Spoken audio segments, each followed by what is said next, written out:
بسم اللہ الرحمن الرحیم. ٹھیک ہے، تو یہاں پر اللہ سبحانہ تعالیٰ نے ان علماء کتاب کا ذکر کیا ہے، ان اسکالرز آف دا بک کا ذکر کیا ہے جو کتاب کو پڑھ کر اس کے اندر تبدیلیاں کر دیتے تھے، اور امی ان لوگوں کو کہا گیا ہے جو کتاب کو خود پڑھنے کی ذرا سی بھی کوشش نہیں کرتے تھے، اور اللہ کی کتابوں کو بالکل سمجھنے کی خود سے کوشش نہیں کرتے تھے. وہ سمجھتے تھے یہ کام علماء کا ہے، یہ کام ہمارے اسکالرز کا ہے، وہی پڑھیں وہی سمجھے، یہ ان کے لیے بنائی گئی ہے کتاب. تو اس کا فائدہ یہود اور نصارہ کے علماء نے بہت زیادہ اٹھایا، اور انہوں نے دیکھا کہ ہماری امت کے لوگ تو بالکل کچھ پڑھنے والے نہیں ہیں، اور کیونکہ ہم جو ہیں اس کتاب کو جاننے والے ہم ہی ہیں، تو انہوں نے بہت ساری تحریفات کر دی. بہت سارے جو اللہ سبحانہ و تعالیٰ نے قوانین بیان کیے تھے، تو انہوں نے ان کے اندر تبدیلیاں کر دی، اور اس کو اپنے مفاد کے، اپنے دنیاوی فائدے کے حساب سے تبدیل کر دیا. تو اللہ سبحانہ و تعالیٰ نے فرمایا کہ جو لوگ ایسا کرتے ہیں کہ کتاب کے اندر تبدیلیاں کرتے ہیں، چاہے عمل سے، چاہے کسی اور ذریعے سے، یا باقاعدہ اس میں لکھ کر تبدیلیاں رد و بدل کرتے ہیں، تو ان کے لیے ہلاکت ہے. اور جو وہ جس کمائی کے لیے کر رہے ہیں، دنیاوی فائدے کے لیے کر رہے ہیں، وہ بھی تباہ اور برباد ہونے والی ہلاک کمائی ہے. ان کے ہاتھوں کا یہ لکھا بھی ان کے لیے تباہی کا سامان ہے، اور ان کی یہ کمائی بھی ان کے لیے موجب ہلاکت ہے. وہ کہتے ہیں کہ دوزخ کی آگ ہمیں ہرگز چھونے والی نہیں، الا یہ کہ چند روز کی سزا مل جائے تو مل جائے. اب یہ جو اہل کتاب تھے، یعنی کہ یہود اور نصارہ، یہ سمجھتے ہیں کہ ہم اللہ کے چہیتے ہیں اور بہت لاڈلے ہیں، تو اللہ سبحانہ و تعالیٰ ہمیں جہنم میں ہرگز نہیں ڈالے گا. ان کیس اگر ہم جہنم میں جاتے بھی ہیں تو صرف اور صرف 40 دن کے لیے جائیں گے، جتنے دن ہم نے بچڑے کی پوجا کی تھی موسیٰ علیہ السلام کی غیر موجودگی میں، اور اس کے بعد اللہ ہمیں جنت میں نکال کر ڈال دے گا. اور ویسے تو اللہ سبحانہ و تعالیٰ غفور الرحیم ہے، تو جہنم میں جانے کا تو ہمارا سوال ہی پیدا نہیں ہوتا، کیونکہ ہم اللہ کے چہیتے بندے ہیں. تو یہاں پر اللہ سبحانہ و تعالیٰ نے اسی کے برخلاف یہاں پر بات واضح کی ہے کہ ان کے وہ کہتے ہیں کہ دوزخ کی آگ ہمیں ہرگز نہ چھوئے گی، الا یہ کہ چند روز کی سزا ہمیں مل جائے. ان سے پوچھو کیا تم نے اللہ سے کوئی وعدہ لیا تھا جس کے خلاف ورزی وہ نہیں کر سکتا، یا یا یا یا, یا بات یہ ہے کہ تم اللہ کے ذمے ڈال کر ایسی باتیں کہہ دیتے ہو جن کے متعلق تمہیں کوئی علم ہی نہیں ہے کہ اس نے ان کا ذمہ لیا ہے یا نہیں. آخر تمہیں دوزخ کی آگ کیوں نہ چھوئے گی؟ جو بھی بدی کمائے گا اور اپنی خطا کاری کے چکر میں پڑا رہے گا، وہ دوزخی ہے، اور دوزخ ہی میں وہ ہمیشہ رہے گا. اور جو لوگ ایمان لائیں گے اور نیک عمل کریں گے وہی جنتی ہیں، اور جنت میں وہ ہمیشہ رہیں گے. یاد کرو، اسرائیل کی اولاد سے، یعنی یعقوب علیہ السلام کی اولاد سے ہم نے پختہ عہد لیا کہ اللہ کے سوا کسی کی عبادت نہ کرنا، ماں باپ کے ساتھ، رشتہ داروں کے ساتھ، یتیموں اور مسکینوں کے ساتھ نیک سلوک کرنا، لوگوں سے بھلی بات کہنا، نماز قائم کرنا اور زکوٰۃ دینا. مگر تھوڑے آدمیوں کے سوا تم سب اس عہد سے پھر گئے اور اب تک پھرے ہوئے ہو. پھر ذرا یاد کرو، ہم نے تم سے مضبوط پکا وعدہ لیا تھا کہ آپس میں ایک دوسرے کا خون نہ بہانا اور نہ ایک دوسرے کو گھر سے بے گھر کرنا. تم نے اس کا اقرار کیا تھا، تم خود اس پر گواہ ہو، مگر آج وہی تم ہو کہ اپنے بھائی بندوؤں کا قتل کرتے ہو، اپنی برادری کے کچھ لوگوں کو بے خانما کر دیتے ہو، یعنی ان کو گھروں سے نکال دیتے ہو، ظلم و زیادتی کے ساتھ ان کے خلاف جتھے بندیاں کرتے ہو، اور جب وہ لڑائی میں پکڑے ہوئے تمہارے پاس آتے ہیں تو ان کی رہائی کے لیے فدیہ کا لین دین کرتے ہو، حالانکہ انہیں ان کے گھروں سے نکالنا ہی سرے سے تم پر حرام کیا گیا تھا. تو کیا تم کتاب کے ایک حصے پر ایمان لاتے ہو اور دوسرے حصے کا انکار کرتے ہو؟ اب دیکھیں گے، بہت ڈرنے والی بات ہے کہ اللہ سبحانہ تعالیٰ نے یہاں پر جو احکامات دیے ہیں یہ صرف بنی اسرائیل کے لیے نہیں ہیں، یہ تمام امت کے لیے ہیں. دس قرآن از ٹائم لیس. یہاں پر ہم کسی وقت کے لیے وہ نہیں کر سکتے مقرر کہ یہ صرف بنی اسرائیل کے لیے. یہاں پر جتنے بھی حکم آئے ہیں وہ سب کے سب امت محمدیہ کے لیے بھی ہیں. اب یہاں پر یہ بات ہے کہ ان لوگوں نے کیا کیا تھا کہ یہ آپس میں لڑا کرتے تھے. یہ جو بنی اسرائیل کے لوگ تھے یعنی یہود تھے، یہ آپس میں تو جھگڑا کر لیا کرتے تھے اور ایک دوسرے کو قتل غارت گری بھی کرتے تھے، اور ایک دوسرے کو شہروں سے ان کے گھروں سے نکال بھی دیتے تھے. لیکن اگر کہیں ان کو خبر ہوتی تھی کہ ہمارے جو ہم نے جن کو نکالا تھا ان کو کسی اور شہر میں ان پر ظلم و زیادتی ہو رہی ہے یا وہ کہیں پر بندی بنا لیے گئے ہیں، ان کو پکڑ لیا گیا ہے، ان کو جیلوں میں ڈال دیا گیا ہے، تو یہ کیا کرتے تھے کہ جا کر ان کو فدیہ دلا دلا کر ان کی جانوں کی رہائی کرواتے تھے۔ وہ کہتے تھے کہ ہمیں کتاب میں یہی حکم دیا گیا ہے کہ اگر کسی ہمارے بھائی کو کہیں پر قید کر لیا جائے تو اس کا فدیہ دے کر اس کی جان چھڑائی جائے۔ تو اللہ سبحانہ و تعالیٰ نے کہا کہ پہلے تم نے خود ہی ان کو نکالا، اب جو کہ نکالنا ہی تمہیں منع کیا گیا تھا تم نکال تو دیتے ہو، لیکن جب وہ کسی اور کے ذریعے سے پکڑے جاتے ہیں تو تمہیں پھر ان کے اوپر ترس آنا شروع ہو جاتا ہے۔ تو یعنی کہ ایک طریقے سے تم کتاب کے ایک حصے کو مانتے ہو اور ایک حصے کو نہیں مانتے، اسی طرح سے امت کو بھی کہا گیا ہے، ہماری امت کو بھی اللہ سبحانہ تعالیٰ نے فرمایا کہ کتاب کی وہ چیزیں، یہ جو پک اینڈ چوز والا جو معاملہ ہوتا ہے نا، کہ جو چیزیں ہمیں سوٹیبل لگ رہی ہیں، جو آسان لگ رہی ہیں، وہ اس پر تو ہم عمل کر لیں گے، جو چیزیں ہمیں بہت بھاری پڑ رہی ہیں، جو ہے ہمارے خلاف جا رہی ہے کوئی چیز، تو ہم کیا کرتے ہیں اس کو چھوڑ دیتے ہیں اور کیا کہتے ہیں کہ زمانے میں یہ سب نہیں چلتا، ہم پھر رسموں کو اور رواجوں کو اس چیز کو ترجیح دے دیتے ہیں۔ تو اللہ سبحانہ و تعالیٰ نے کہا کہ کیا تم ایک کتاب کے کسی حصے پر ایمان لاتے ہو اور کسی حصے کو چھوڑ دیتے ہو، یعنی کہ جو تمہیں صحیح لگتا ہے، جو تمہیں آسان لگتا ہے اسے کر گزرتے ہو، اور جو تمہیں مشکل لگتا ہے یا تمہیں مطلب وہ گرا گزرتا ہے، جو تمہیں اپنے اوپر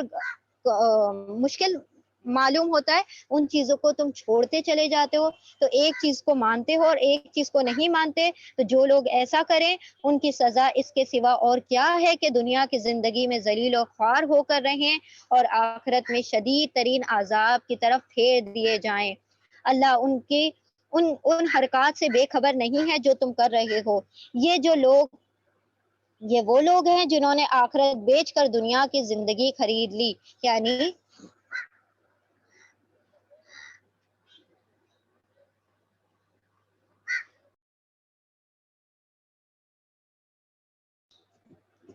یعنی اللہ سبحانہ و تعالیٰ نے کہا کہ جو لوگ دنیا کی زندگی کو اہمیت دیتے ہیں وہ پھر کیا کرتے ہیں، اللہ سبحانہ و تعالیٰ کے احکامات میں تبدیلیاں کرتے ہیں، یعنی کہ ان کو دنیا کے فائدے زیادہ اہم لگتے ہیں، تو وہ کیا کرتے ہیں کہ اللہ کا حکم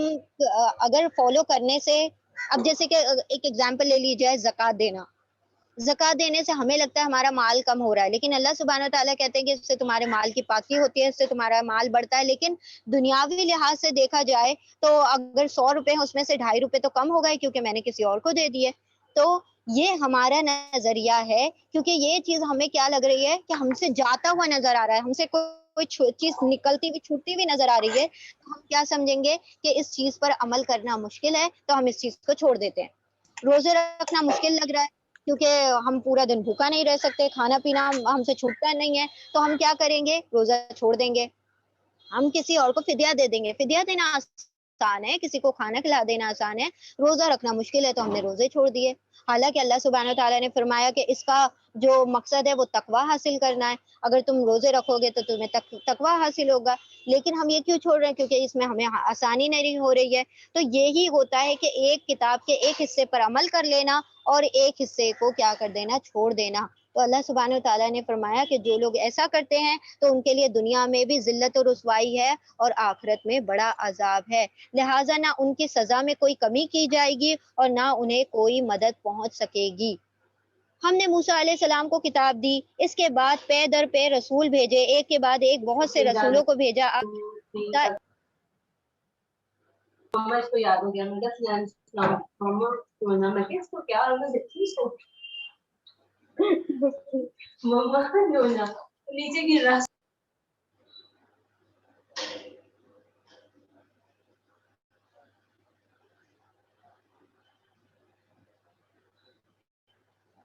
بسم اللہ الرحمن الرحیم۔ ہم نے موسیٰ علیہ السلام کو کتاب دی، اس کے بعد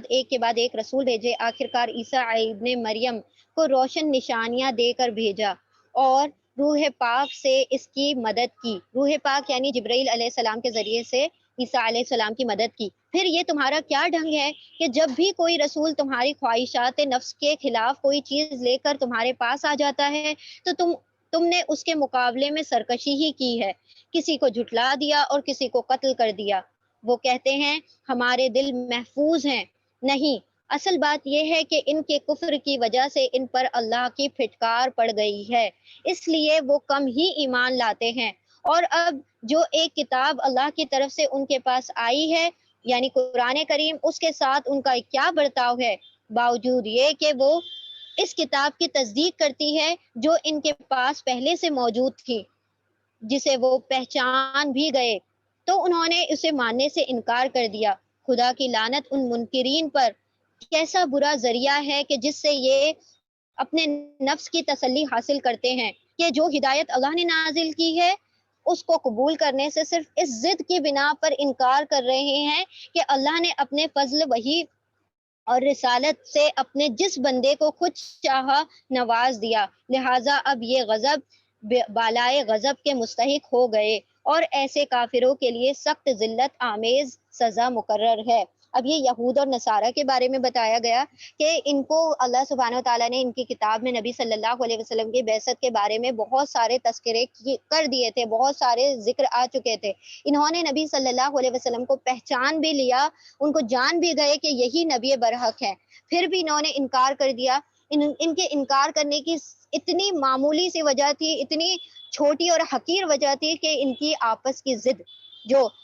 پرسنل جو گرج ہوتا ہے نا، ان کا یہ کہنا تھا کہ جب نبوت ساری کے سارے نبی موسیٰ علیہ السلام سے عیسیٰ علیہ السلام تک سارے کے سارے نبی بنی اسرائیل میں آئے، یعقوب علیہ السلام کی اولاد میں آئے، اسحاق علیہ السلام کی اولاد میں آئے، تو یہ آخری نبی اسماعیل علیہ السلام کی اولاد میں سے کیسے آ سکتے ہیں؟ آخری نبی بھی ہم میں سے ہی ہونے چاہیے، اور وہ عرب سے، یعنی کہ یہ یہاں کے نبی کیسے ہو سکتے ہیں؟ اور یہ تو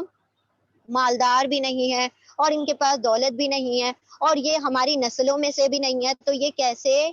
نبی ہو سکتے ہیں؟ بس اسی بات پر انہوں نے نبی صلی اللہ علیہ وسلم کا انکار کر دیا۔ تو اللہ سبحانہ تعالیٰ نے فرمایا کہ ان پر اللہ کا غضب بالائے غضب، یعنی غضب پر غضب کے مستحق ہو گئے، کیونکہ انہوں نے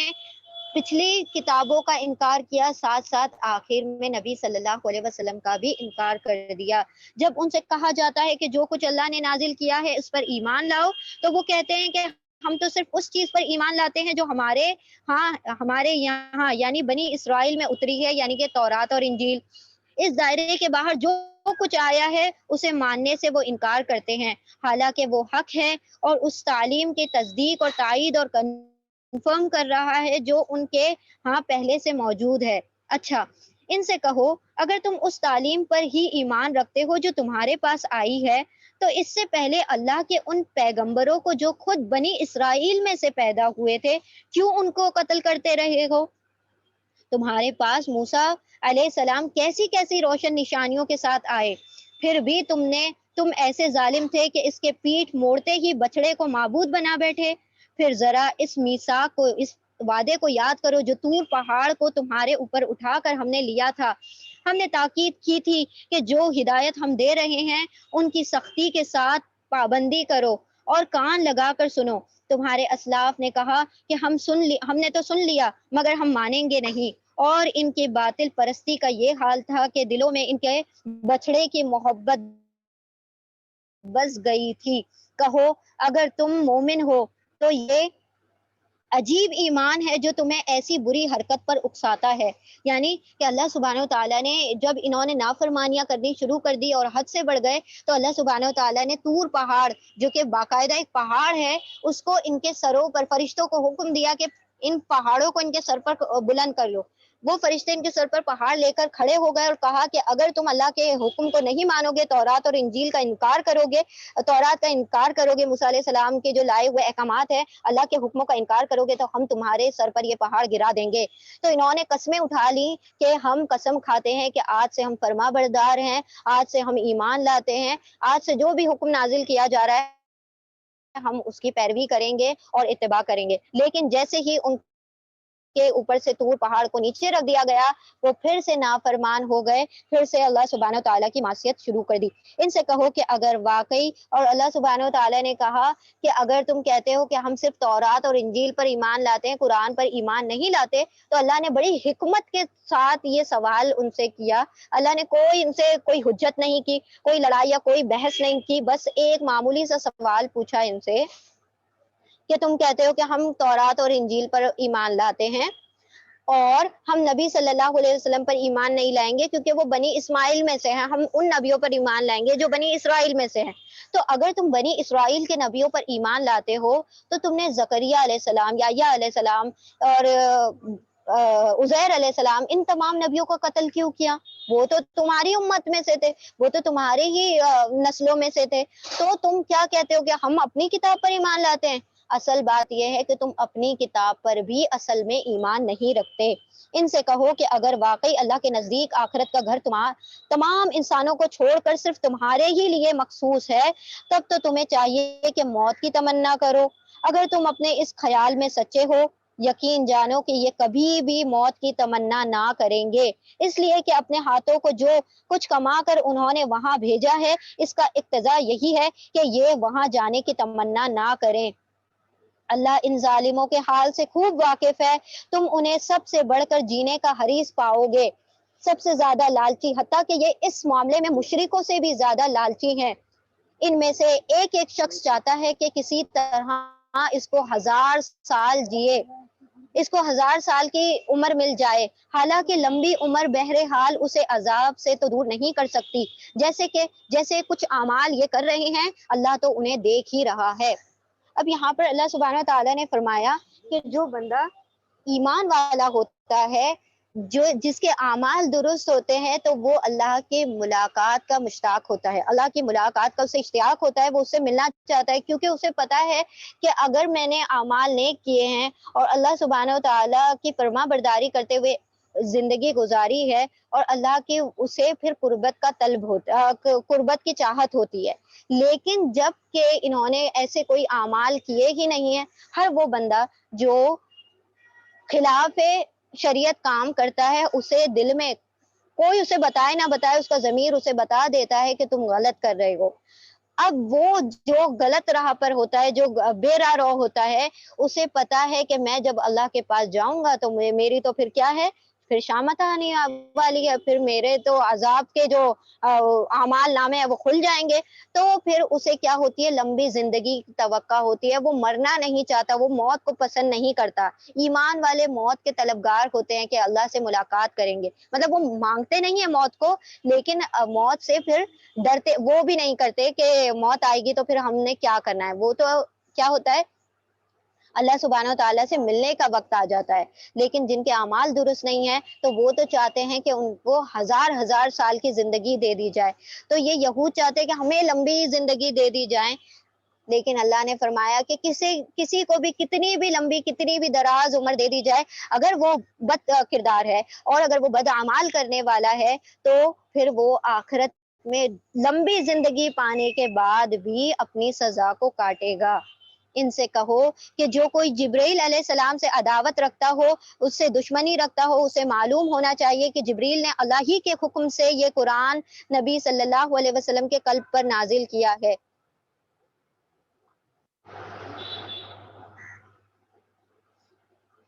جبریل علیہ السلام نے نبی صلی اللہ علیہ وسلم کے قلب پر اللہ کے حکم سے قرآن نازل کیا ہے۔ یہ کہتے تھے کہ جبریل علیہ السلام ہمارے دشمن ہیں، کیونکہ وہ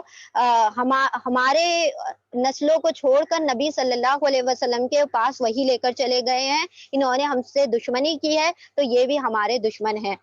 جو پہلے آئی ہوئی کتابوں کی تصدیق و تائید کرتا ہے اور ایمان لانے والوں کے لیے ہدایت اور کامیابی کی بشارت بن کر آیا ہے۔ اگر جبرائیل سے ان کی عداوت کا سبب یہی ہے تو کہہ دو کہ جو اللہ اور اس کے فرشتوں اور اس کے رسولوں اور جبرائیل اور میکال کا دشمن ہے، اللہ ان کافروں کا دشمن ہے۔ جو فرشتوں سے دشمنی کرے گا، اللہ بھی اسے اپنا دشمن رکھے گا۔ ہم نے تمہاری طرف ایسی آیات نازل کی ہیں جو صاف صاف حق کا اظہار کرنے والی ہیں، اور ان کی پیروی سے صرف وہی لوگ انکار کرتے ہیں جو فاسق ہیں۔ کیا ہمیشہ ایسا نہیں ہوتا آ رہا ہے کہ جب انہوں نے کوئی عہد کیا تو ان میں سے ایک گروہ نے اسے ضرور ہی بالائے طاق رکھ دیا، یعنی اس کا انکار کر دیا، بلکہ ان میں سے اکثر لوگ ایسے ہی ہیں جو سچے دل سے ایمان نہیں لاتے، اور جب ان کے پاس اللہ کی طرف سے کوئی رسول اس کتاب کی تصدیق و تائید کرتا ہوا آتا جو ان کے یہاں پہلے سے موجود تھی، تو ان اہل کتاب میں سے ایک گروہ نے کتاب اللہ کو اس طرح پسے پشت ڈال دیا گویا کہ وہ کچھ جانتے ہی نہیں تھے۔ یعنی کہ جیسے انہیں کوئی خبر ہی نہیں آئی تھی کہ بعد میں آخری نبی بھی آنے والے ہیں، اور انہوں نے اس کتاب سے انکار کر دیا اور لگے ان چیزوں کی پیروی کرنے جو شیطان سلیمان علیہ السلام کی سلطنت کا نام لے کر پیش کیا کرتے تھے۔ اب دیکھیں یہاں پر بیان کیا گیا ہے جادو وغیرہ کے بارے میں۔ جب کوئی امت اللہ کے احکامات سے پیچھے ہٹ جاتی ہے اور شریعت کی پابند نہیں ہوتی اور اس کا ایمان کمزور ہو جاتا ہے، تو پھر وہ ایسی ہی فضولیات اور لغو چیزوں میں مشغول ہو جاتی ہے۔ سلیمان علیہ السلام کے دور میں بھی بہت اسی طریقے سے کیا ہوا کہ جادو بہت عام ہو گیا، یعنی کہ لوگ فضول چیزوں میں کیا ہو گئے، پڑ گئے، کیونکہ ان کے ایمان بہت کمزور تھے۔ تو اب یہ کیا کرنے لگے، شیطانوں سے جادو سیکھنے لگے، اور شیطانوں سے جادو سیکھ سیکھ کر لوگوں کے درمیان یہ بولتے تھے کہ ہم جادو اس لیے سیکھ رہے ہیں تاکہ ہم لوگوں کے درمیان کیا کریں، صلح کروائیں، ہمیں جادو آ جائے گا تو ہم لوگوں کی اصلاح کر پائیں گے۔ لیکن یہ شیطانوں سے جادو سیکھ کر میاں بیوی کے درمیان جھگڑا ڈالتے تھے، اور شیطان کا سب سے بڑا ہتھ کنڈا ہوتا ہے شوہر اور بیوی کے درمیان اختلاف پیدا کرنا۔ گناہوں میں سب سے بڑا گناہ جو شیطان جس پر خوش ہوتا ہے وہ یہی ہے کہ کوئی شخص آپس میں میاں بیوی کو لڑوا دے، ٹھیک ہے۔ تو یہ شیطانوں سے یہ جادو سیکھتے تھے۔ اللہ سبحانہ و تعالیٰ نے ان کو ریڈ ہینڈڈ پکڑنے کے لیے، ان کو رنگے ہاتھوں پکڑنے کے لیے دو فرشتے بھیجے، ہاروت اور ماروت نام کے۔ اور وہ کیا، جیسے ہم وہ سول ڈریس میں آتے ہیں نا، جو پولیس ہوتی ہے وہ آ کے ریڈ ہینڈ پکڑتی ہے کسی بھی مجرم کو، اسی طرح سے یہ ہاروت اور ماروت جو آئے اور انہوں نے کہا کہ ہم جو ہیں جادو جو ہے تمہارے لیے بہت بڑی آزمائش بن سکتا ہے، اسے مت سیکھو۔ تو کچھ لوگ کیا کہتے ہیں کہ نہیں نہیں، آپ ہمیں سکھا دیں، ہم سیکھ کر لوگوں کے درمیان بہت اصلاح کریں گے، میاں بیوی کے اندر اصلاح کروائیں گے، لوگوں کے اندر اصلاح کروائیں گے، آپ ہمیں جادو سکھا دیں۔ اب ہاروت ماروت یہ ان کو وارن کر دیتے تھے اور پھر ان کو جادو سکھایا کرتے تھے۔ اب یہ دو فرشتے ہیں اللہ کے نازل کردہ جو کہ ان کو رنگے ہاتھوں پکڑنے کے لیے اللہ سبحانہ تعالیٰ نے بھیج دیے تھے، تاکہ ان لوگوں کو، ان مجرموں کو پکڑا جائے، ان کی ہلاکت کر دی جائے جو ان سے جادو سیکھ کر زمین میں فساد پھیلانا چاہتے تھے۔ اب سلیمان علیہ السلام کے دور میں شیاطین تھے جو لوگوں کو جادوگری کی تعلیم دیتے تھے۔ وہ پیچھے پڑے اس چیز کے جو بابل میں دو فرشتے ہاروت اور ماروت پر نازل کی گئی تھی۔ حالانکہ وہ فرشتے جب بھی کسی کو اس کی تعلیم دیتے، یعنی جادو سکھاتے، تو پہلے صاف طور پر متنبع کر دیتے تھے، وہ وارن کر دیتے کہ دیکھ، ہم محض ایک آزمائش ہیں، تو کفر میں مبتلا نہ ہو، کیونکہ جادو کفر ہے تو وہ پہلے ہی ان لوگوں کو آگاہ کر دیتے تھے۔ پھر بھی یہ لوگ ان سے وہ چیز سیکھتے تھے جس سے شوہر اور بیوی میں جدائی ڈال دیتے تھے۔ ظاہر تھا کہ اذن الہی کے بغیر وہ اس ذریعے سے کسی کو بھی نقصان نہیں پہنچا سکتے تھے، مگر اس کے باوجود وہ ایسی چیزیں سیکھتے تھے جو خود ان کے لیے نفع بخش نہیں تھی بلکہ نقصان ہی دیتی تھی، اور انہیں خوب معلوم تھا کہ جو اس چیز کا خریدار بنا اس کے لیے آخرت میں کوئی حصہ نہیں ہے۔ کتنی بری متاع تھی جس کے بدلے انہوں نے اپنی جانوں کو بیچ ڈالا۔ کاش انہیں معلوم ہوتا، اگر وہ ایمان اور تقوی اختیار کرتے تو اللہ کے ہاں اس کا جو بدلہ ملتا وہ ان کے لیے زیادہ بہتر تھا۔ کاش انہیں خبر ہوتی۔ اللہ سبحانہ و تعالیٰ نے یہاں پر بہت ہی کلیئر اور واضح الفاظ میں بیان کر دیا ہے کہ جادو کرنا، کروانا سارا کچھ کفر ہے، اور جادوگر اگر کافر ہی مر جائے تو پھر اس کی مغفرت بھی نہیں ہے۔ اے لوگو جو ایمان لائے ہو، کرنا اور کروانا دونوں ہی اس میں شامل ہے۔ جادو کرنے سے بھی روکا گیا ہے اور کروانے سے بھی روکا گیا ہے، لیکن اللہ سبحانہ و تعالیٰ نے یہاں پر ایمان والوں کے لیے بڑی ایک تسلی بخش بات بیان کر دی ہے کہ کوئی کتنا بھی جادو اور کچھ بھی کرنا چاہے، کتنا بھی نقصان پہنچانا چاہے کسی کو بھی، لیکن وہ نقصان تب تک نہیں پہنچا سکتا جب تک کہ اللہ کی منشا اور اس کا اذن اس میں شامل نہ ہو۔ اگر کسی کو اللہ سبحانہ و تعالیٰ نقصان نہ پہنچانا چاہے تو کوئی کتنا بھی جادو اور کتنے بھی برے ہتھ کنڈے استعمال کر لے، اللہ سبحانہ و تعالیٰ کی اذن سے وہ آپ کو رتی بھر بھی نقصان نہیں پہنچا سکتا۔ اے لوگو جو ایمان لائے ہو، رائنا نہ کہو۔ رائنا کا ایک مطلب ہوتا ہے چرواہا، اور رائنا کا مطلب ہوتا ہے ہماری طرف رعایت کریں. ایکسکیوز می جس طرح ہم کہتے ہیں، اگر آپ کو کسی کی بات نہیں سمجھ آتی ہے تو ہم کہتے ہیں کہ پلیز ریپیٹ کر دیں، یا رائنا رعایت کر دیں، ہمارے لیے دوبارہ سے ریپیٹ کر دیں. اب یہ یہود جو تھے اس کو زبان کو رائنا دبا دبا کر کہتے تھے. نعوذ باللہ آپ صلی اللہ علیہ وسلم کا مذاق اڑاتے تھے اور کہتے تھے اے ہمارے چرواہے. نعوذ باللہ. اللہ سبحانہ و تعالیٰ نے ہر وہ چیز جس میں نبی صلی اللہ علیہ وسلم کی توقیر اور شان میں کسی بھی قسم کی کمی آتی ہے، اللہ نے اس سے ایمان والوں کو بھی روک دیا کہ وہ یہود تو بھلے ہی غلط لفظ کہہ رہے ہیں، ایمان والے صحیح رائنا صحیح لفظ بھی اب سے استعمال نہیں کریں گے، کیونکہ کہیں اگر تمہاری زبان سے بھی کوئی غلط چیز ایسی نکل جائے جس سے نبی صلی اللہ علیہ وسلم کی شان میں کسی بھی قسم کی گستاخی ہوتی ہے، تو پھر تمہارے سارے کے سارے اعمال اکارت ہو جائیں گے، ضائع ہو جائیں گے. اے لوگو جو ایمان لائے ہو، رائنا نہ کہو بلکہ انظرنا کہو اور توجہ سے بات سنو. یہ کافر تو عذاب علیم کے مستحق ہیں. یہ لوگ جنہوں نے دعوت حق کو قبول کرنے سے انکار کر دیا ہے، خواہ اہل کتاب میں سے ہو یا مشرکوں میں سے، ہرگز یہ پسند نہیں کرتے کہ تمہارے رب کی طرف سے تمہیں کوئی بھی بھلائی نازل ہو، مگر اللہ جس کو چاہتا ہے اپنی رحمت کے لیے چن لیتا ہے، اور وہ بڑا فضل فرمانے والا ہے. تو اگر کسی کو کوئی نعمتیں ملی ہیں، کسی کو اسٹیٹس، کسی کو علم، کسی کو دولت، کسی کو کوئی بھی اسکل، کوئی کریٹیوٹی، ہر وہ چیز جو نعمت میں گنی جاتی ہے، اگر کسی کو ہم سے زیادہ ملی ہے تو پھر اسے اللہ کی تقسیم سمجھ کر قبول کریں، اس کے خلاف حسد میں مبتلا نہ ہو جائیں. کیونکہ بندہ جب کسی کے پاس کوئی اور نعمت دیکھتا ہے تو شیطان اس کے دل میں حسد جیسے وسوسے ڈالنے کی کوشش کرتا ہے. اور حسد کیا کرتا ہے؟ جس طرح سے آگ لکڑی کو کھا جاتی ہے، اسی طرح سے انسان کے ایمان کو حسد کھا جاتا ہے. تو کسی کی اگر کوئی نعمت اللہ سبحانہ و تعالیٰ نے بخشی ہے تو اس کے اوپر رشک جائز ہے کہ آپ کہیں کہ اللہ سبحانہ و تعالیٰ اس کے جو اللہ سبحانہ و تعالیٰ نے اسے نعمت دی ہے اس کو بڑھا دے، اور مجھے بھی اپنے فضل سے وہ چیزیں عطا فرما دے، کیونکہ اللہ کے فضل اور کرم میں اور اللہ کے خزانے میں کسی چیز کی کمی نہیں ہے. اگر آپ سوال کریں گے تو وہ جو نعمتیں اس کو بخشی گئی ہیں اس سے زیادہ اللہ سبحانہ و تعالیٰ آپ کو بھی بخشنے پر قادر ہے. ہم اپنی جس آیت کو منسوخ کر دیتے ہیں، یعنی ریپیل کر دیتے ہیں یا بھلا دیتے ہیں، اس کی جگہ اس سے بہتر لے آتے ہیں، یا کم از کم ویسی ہی لے آتے ہیں. کیا تم جانتے نہیں ہو کہ اللہ ہر چیز پر قدرت رکھتا ہے؟ کیا تمہیں خبر نہیں ہے کہ زمین اور آسمانوں کا فرما روائی اللہ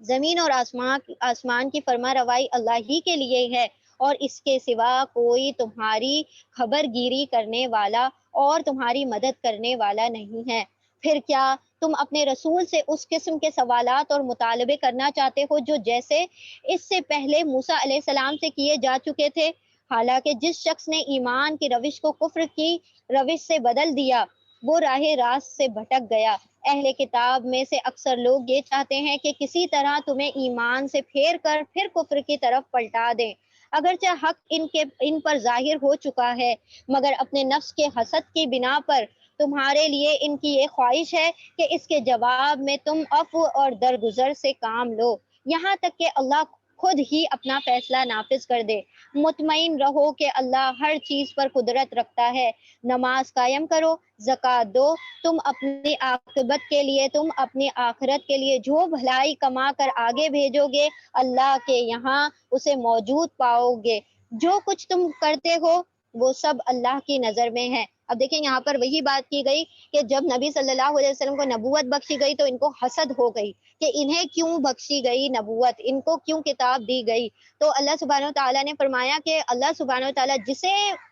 مختص کر لے، جسے خاص کر لے، اللہ اسے اپنی نعمتوں سے نواز دیتا ہے. ان کا کہنا ہے کہ کوئی شخص جنت میں نہ جائے گا جب تک کہ وہ یہودی یا نصرانی نہ ہو جائے، یعنی جب تک کہ وہ جیو یا کرسچن نہ ہو جائے تب تک کہ وہ جنت میں نہیں جا سکتا. یہ ان کی تمنائیں ہیں. ان سے کہو اپنی دلیل پیش کرو، کوئی ایویڈنس لے کر آؤ اگر تم اپنے دعوے میں سچے ہو. دراصل نہ تمہاری کچھ خصوصیت ہے نہ کسی اور کی. حق یہ ہے کہ جو بھی اپنی ہستی کو اللہ کی اطاعت میں سونپ دے اور عملاً نیک روش پر چلے اس کے لیے اس کے رب کے پاس اس کا اجر ہے، اور ایسے لوگوں کے لیے کسی خوف یا رنج کا کوئی موقع نہیں ہے۔ اللہ سبحانہ وتعالیٰ نے فرمایا کوئی یہودی، کوئی نصرانی، کوئی صابی اللہ کی نظر میں تب تک جنتی نہیں ہوگا جب تک کہ وہ اللہ کے لیے اپنے آپ کو سرنڈر نہ کر دے، تب تک کہ وہ اللہ پر اور اللہ نے جن چیزوں پر ایمان لانے کے لیے کہا ہے اس پر ایمان نہ لے آئے اور اللہ کا فرما بردار نہ بن جائے، تب تک وہ اپنے آپ کو جنتی نہ سمجھے۔ یہودی کہتے ہیں کہ عیسائیوں کے پاس کچھ نہیں ہے، عیسائی کہتے ہیں کہ یہودیوں کے پاس کچھ نہیں ہے، یعنی ہم سیدھے راستے پر ہیں، یہ عیسائی سیدھے راستے پر نہیں۔ یہودی کہتے ہیں کہ ہم، اور عیسائی کہتے ہیں کہ ہم صحیح ہیں، حالانکہ دونوں ہی کتاب پڑھتے ہیں۔ اور اسی قسم کے دعوے ان لوگوں نے بھی کر دیے جن کے پاس کتاب کا علم نہیں ہے۔ یہ اختلافات جن میں یہ لوگ مبتلا ہیں، ان کا فیصلہ اللہ قیامت کے روز کر دے گا کہ کون زیادہ حق پر ہے، یعنی کہ کون سے کتاب والے حق پر ہیں اور کون زیادہ جاننے والے ہیں۔ اور اس شخص سے بڑھ کر ظالم کون ہوگا جو اللہ کے معبودوں میں اس کے نام کی یاد سے روکے، اور اس شخص سے بڑھ کر ظالم کون ہوگا جو اللہ کے معبدوں میں اللہ کی مسجدوں میں اس کے نام کی یاد سے روکے اور ان کی ویرانی کے در پر ہو جائے۔ ایسے لوگ اس قابل ہیں کہ ان عبادت گاہوں میں قدم نہ رکھیں، اور اگر وہاں جائیں بھی تو ڈرتے ہوئے جائیں، ان کے لیے تو دنیا میں رسوائی ہے اور آخرت میں عذاب عظیم ہے۔ اب جب آپ صلی اللہ علیہ وسلم نے 6 ہجری میں ارادہ کیا تھا عمرہ کرنے کا، تو ان کافروں نے، ان مشرکان مکہ نے آپ صلی اللہ علیہ وسلم کے صحابہ کرام کو روک دیا، کہا کہ تم اس سال عمرہ نہیں کر سکتے، اگلے سال آنا۔ اللہ سبحانہ وتعالیٰ نے فرمایا کہ اللہ کی مسجدوں سے روکتے ہیں، اللہ کی مسجدوں میں اللہ کا ذکر کرنے سے جو لوگ روکتے ہیں، اللہ نے ان کے لیے بڑا عذاب تیار کر رکھا ہے۔ اب آج کے دور میں ہم نے بھی بہت سارے لوگوں کو مسجدوں سے روکا ہوا ہے، اپنی اپنی مسجدوں پر کسی نہ کسی مسلک کا ٹیگ لگا کر، کیونکہ مسجد اللہ کا گھر ہے تو وہ سب کے لیے ہیں، تمام امتوں کے لیے ہے، کسی خاص ٹیگ کے انڈر مسجدوں کا نظام نہیں چلنا چاہیے۔ مشرق اور مغرب سب اللہ کے ہیں، جس طرف بھی تم رخ کرو اسی طرف اللہ کا رخ ہے، اللہ بڑی وسعت والا ہے اور سب کچھ جاننے والا ہے۔ اب یہ جو چیز آ رہی نا مشرق مغرب اللہ کے لیے، یہ اس کا تذکرہ ہم سورہ بقرہ کا جو دوسرا جز ہے سیاقول، اس کے اندر اس چیز کا یہ پس منظر یہاں پر بیان کیا جا رہا ہے۔ اللہ بار بار ہمارے ذہن میں ڈالنے کی بات کریں گے کہ سارے ڈائریکشن، ہر سمت اللہ سبحانہ و تعالیٰ کے لیے۔ اب کیوں کہا جا رہا ہے وہ انشاءاللہ ہم کل اگلے جز میں دیکھیں گے۔ ان کا قول ہے کہ اللہ نے کسی کو بیٹا بنایا ہے، اللہ پاک ہے ان باتوں سے۔ اصل حقیقت یہ ہے کہ زمین اور آسمانوں کی تمام موجودات اس کی مخلوق ہیں، سب کے سب اس کی متی فرمان ہیں، یعنی کہ سب کے سب اس کے مخلوق ہے اور اس کی فرما روائی کرنے والے ہیں۔ وہ آسمانوں اور زمین کا موجد ہے، یعنی کہ اس کا ایجاد کرنے والا، اسے بغیر کسی نمونے کے پیدا کرنے والا ہے، اور جس بات کا وہ فیصلہ کرتا ہے اس کے لیے بس ایک حکم دیتا ہے کہ ہو جا کن، اور وہ ہو جاتا ہے۔ اللہ سبحانہ تعالیٰ کو کوئی لمبی چوڑی پلاننگ اور بہت سارے را مٹیریلز کی ضرورت نہیں ہے۔ اللہ جس چیز کو کرنا چاہے بس اسے کن کے کلمے سے کر دیتا ہے۔ نادان کہتے ہیں کہ اللہ خود ہم سے بات کیوں نہیں کرتا، یا کوئی نشانی ہمارے پاس کیوں نہیں آ جاتی۔ ایسی ہی باتیں ان سے پہلے لوگوں نے بھی کی۔ اب یہ مشرکان مکہ نے بھی سوال کیا، جس طریقے سے موسیٰ علیہ السلام کے دور میں کہا کہ اللہ کو ہمیں دیکھنا ہے، یہ کہتے ہیں کہ ہمیں بھی اللہ سے بات کرنی ہے، آپ ہماری بھی بات اللہ سے کروائیں تب ہم ایمان لے آئیں گے۔ ان سب اگلے پچھلے گمراہوں کی ذہنیتیں ایک جیسی ہیں۔ یقین لانے والوں کے لیے تو ہم نشانیاں صاف صاف نمایاں کر چکے ہیں، اس سے بڑھ کر نشانی کیا ہوگی کہ ہم نے تم کو علم حق کے ساتھ خوشخبری دینے والا اور ڈرانے والا بنا کر بھیجا۔ اب جو لوگ جہنم سے رشتہ جوڑ چکے ہیں ان کی طرف سے تم ذمہ دار اور جواب دہ نہیں، انہیں اپنی جواب دہی خود کرنی ہوگی۔ آپ کا کام تھا صرف دین کو پہنچا دینا، آپ سے ان کی جواب دہی نہیں کی جائے گی۔ یہودی اور عیسائی تم سے ہرگز راضی نہ ہوں گے جب تک کہ تم ان کے طریقے پر چلنے نہ لگ جاؤ، یعنی تم بھی یہود اور نصرانیوں کی طرح خود بھی ان کے دین پر چلنے نہ لگو، تب تک کہ وہ تم سے راضی نہ ہوں گے۔ صاف کہہ دو کہ راستہ بس وہی ہے جو اللہ نے بتایا ہے، ورنہ اگر اس علم کے بعد جو تمہارے پاس آ چکا ہے تم نے ان کی خواہشات کی پیروی کی تو اللہ کے پکڑ سے بچانے والا کوئی دوست اور کوئی مددگار نہ ملے گا۔ یعنی قرآن کے ہوتے ہوئے بھی اگر تم نے ان کے دین کی پیروی کی، ان کے راستوں کی، ان کے نقشے قدم پر چلے تو اللہ کے علاوہ تمہیں کوئی نہیں بچا سکتا۔ جن لوگوں کو ہم نے کتاب دی ہے وہ اسے اس طرح پڑھتے ہیں جیسا کہ پڑھنے کا حق ہے، وہ اس قرآن پر سچے دل سے ایمان لے آتے ہیں، اور جو اس کے ساتھ کفر کا رویہ اختیار کرے وہی اصل میں نقصان اٹھانے والے ہیں۔ اے بنی اسرائیل، یاد کرو میری وہ نعمت جسے میں نے تمہیں نوازا، اور یہ کہ میں نے تمہیں دنیا کی تمام قوموں پر فضیلت دی تھی، اور ڈرو اس دن سے جب کوئی کسی کے ذرہ برابر بھی کام نہ آئے گا۔ دیکھیں یہ بات دوبارہ سے ریپیٹ ہو رہی ہے، نہ کسی سے کوئی فدیہ، کوئی کمپنسیشن قبول کیا جائے گا، نہ کوئی سفارش، کوئی انفلوئنس، کوئی فیور کام آئے گا، نہ آدمی کو فائدہ دے گا، اور نہ مجرموں کو کہیں سے کوئی مدد پہنچ پائے گی۔ یاد کرو کہ جب ابراہیم علیہ السلام کو اس کے رب نے چند باتوں سے آزمایا، چند باتوں سے یعنی کہ اللہ سبحانہ تعالیٰ نے ابراہیم علیہ السلام کی بہت ساری آزمائشیں کی کہ ابراہیم علیہ السلام کس طریقے کے اللہ کے فرما بردار ہوتے ہیں، اور وہ ان سب میں پورے کے پورے کھرے اتر گئے۔ تو اس نے کہا میں تجھے سب لوگوں کا امام بنانے والا ہوں۔ ابراہیم علیہ السلام نے عرض کیا، اب ابراہیم علیہ السلام کی طبیعت جو ہے نا بڑی نرم طبیعت کے مالک ہیں۔ ابراہیم علیہ السلام کو جب بھی کوئی نعمت عطا کی جاتی تھی تب وہ فوراً سے اپنی ذریت، اپنی اولادوں اور اپنے تمام امتیوں کے لیے سوال کرتے تھے کہ یا اللہ مجھے تو یہ نعمت مل گئی، کیا میری امت کو، کیا میرے بیٹوں کو، کیا میری اولادوں کو یہ نعمت نہیں ملے گی؟ تو ابراہیم علیہ السلام کا ہر مرتبہ اپنے ساتھ ساتھ سوال ہوا کرتا تھا دوسرے لوگوں کے لیے، کیونکہ وہ بڑے بڑے زیادہ نرم دل تھے۔ ابراہیم علیہ السلام نے اللہ سبحانہ تعالیٰ نے فرمایا کہ اے ابراہیم جب تم ہماری آزمائشوں میں پورے اتر گئے ہو تو اب ہم تمہیں تمام امت کا امام بنا دیتے ہیں۔ ابراہیم علیہ السلام نے عرض کیا اور کیا میری اولاد سے بھی یہی وعدہ ہے؟ اس نے جواب دیا میرا وعدہ ظالموں سے نہیں ہے، یعنی اگر آپ کی اولادوں میں سے کوئی نافرمان نکل جائے گا تو پھر اسے اللہ سبحانہ تعالیٰ کی اس نعمت سے سرفراز نہیں کیا جائے گا۔ یہ نعمتیں آخرت کی تمام نعمتیں صرف فرما بردار لوگوں کے لیے ہیں، اور یہ کہ ہم نے اس گھر کو یعنی کعبے کو لوگوں کے لیے مرکز اور امن کی جگہ بنا دیا، اور لوگوں کو حکم دیا تھا کہ ابراہیم جہاں عبادت کے لیے کھڑے ہوئے تھے اس مقام کو مستقل جائے نماز بنا لو، یعنی کہ جب تم طواف مکمل کر لو تو مقام ابراہیم پر 2 نفل نمازیں پڑھ لیا کرو۔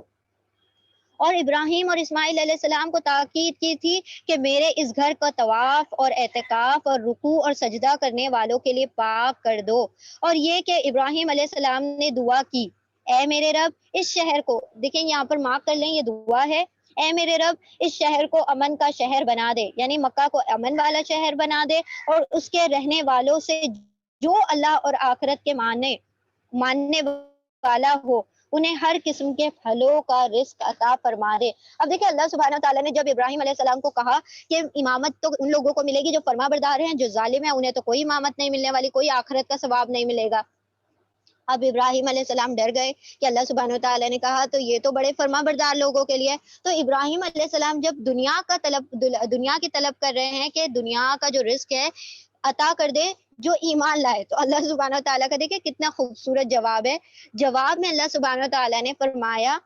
اور جو نہ مانے گا یعنی کہ جو مجھ پر ایمان نہیں بھی لائے گا، دنیا کی چند روزہ زندگی کا سامان تو میں انہیں بھی دے دوں گا، مگر آخر کار اسے عذاب جہنم کی طرف گھسیٹ لوں گا، اور وہ بدترین ٹھکانہ ہے۔ یعنی کہ جو نافرمان بھی ہیں اسے دنیا کی آسائش اور آرائش تو ملے گی، یعنی کہ اسے کھانا پینا، اللہ سبحانہ تعالیٰ نے کافروں سے کھانا نہیں روکا،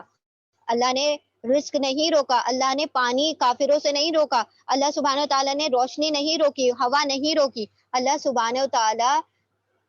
ایمان والوں کو بھی یہ تمام چیزیں جو دنیا